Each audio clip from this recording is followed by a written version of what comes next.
You ever find yourself scrolling online and it just feels like total chaos? A million different conversations all happening at once, each one more intense than the last.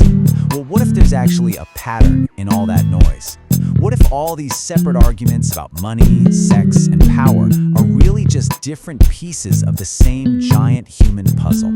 Today we're going to try and connect those dots. Let's see what story they're really telling us about who we are right now. Okay, so first up, we've got conversations about power. Here, you have actress Erokhane talking about a super famous scene from the movie Under Siege. She reveals she was never supposed to be topless, and she talks about the pressure she felt. It's a really raw look into professional power dynamics and what consent really means.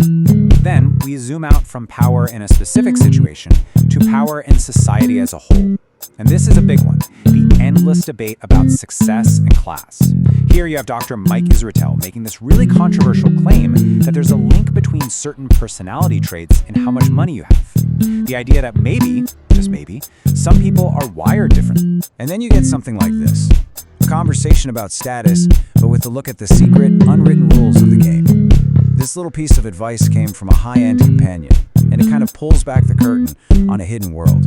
A world where a skill like golf isn't just a sport, it's literally a form of currency for getting ahead. And finally, we pivot away from all the talk about money and status, and we land on something deeper, something more personal. Here, teacher Mia Magic talks about sexual energy, not just as this biological thing for making babies, but as this incredibly powerful force that can be used for connection and even for healing. So, what on earth is the thread here? You've got a scene from a 90s action movie, a debate on the psychology of wealth, a pro tip for escorts, and a spiritual take on sex. I mean, they seem completely random, right? But what if they're not?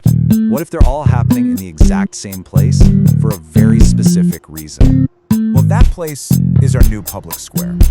It's the internet. It's where we all go to argue, to learn, to confess our deepest secrets, and to basically try and figure out how to be a person in the 21st century. It's messy, yeah, it's loud, but it's where we are collectively wrestling with life's biggest questions. Okay, so if this is our new public square, how do we even begin to navigate it? That brings us to our first major theme. It seems like in a world that feels more complicated than ever, we are all desperately looking for instructions, like a how-to guide, a blueprint for how to connect with each other. We don't really want to just wing it in our relationships anymore, do we? We want a method, a system. And this desire, this search, has led to this fascinating boom in really explicit, almost technical approaches to intimacy. I mean, look at this. This is basically a menu for intimacy. Tantra teacher Bibi Brzaska is suggesting that we can stop guessing and start being deliberate about how we connect. Do you want to have a sensual date where you only focus on the five senses? Or maybe a sacred one that involves meditation? The label doesn't really matter. What matters is the idea of being intentional. And if that last slide felt a little free-flowing and spiritual, here's the complete opposite end of the spectrum. A highly structured framework. This comes from the world of BDSM, the idea of a power exchange relationship. It takes the idea of rules to a whole new level. But as Miss LX explains, this isn't just about kink. It's about building this incredibly strong container of trust by literally writing down the rules and roles in a relationship. So, you see what's happening here, right? It doesn't matter if the blueprint is drawn with flowing, spiritual energy or with the hard, clear lines of rules and roles. The goal is exactly the same. We are all just looking for a better map to help us find our way to each other. But here's the thing about a map. A map can tell you how to get somewhere. It doesn't explain why you wanted to go there in the first place. And that leads us to our next big theme, the hidden psychology that drives our desires.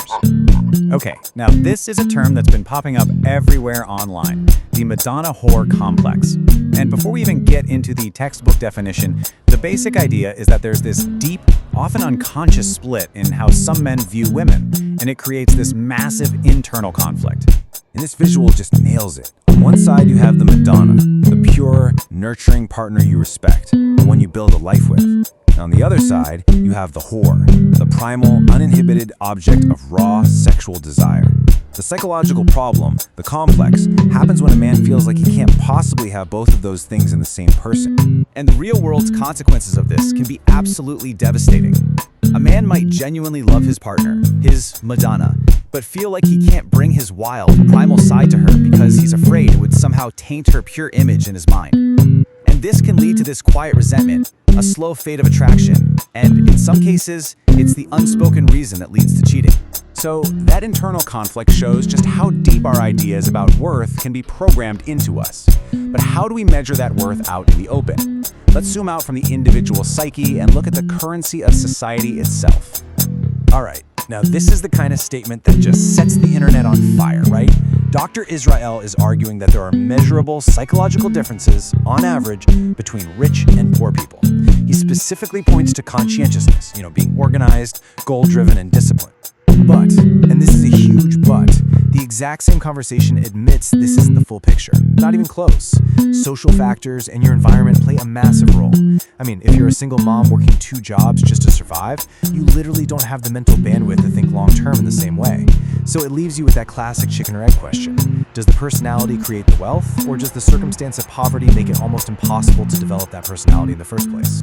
Now, while the academics are debating these abstract traits, the public square, well, it often cuts right to the chase. And sometimes the chase has a very specific price tag: $1,500. According to one viral conversation, that's the amount of money a woman should be able to ask a man for off the rip, just as a baseline test of his financial ability. And that's the reality for a lot of people.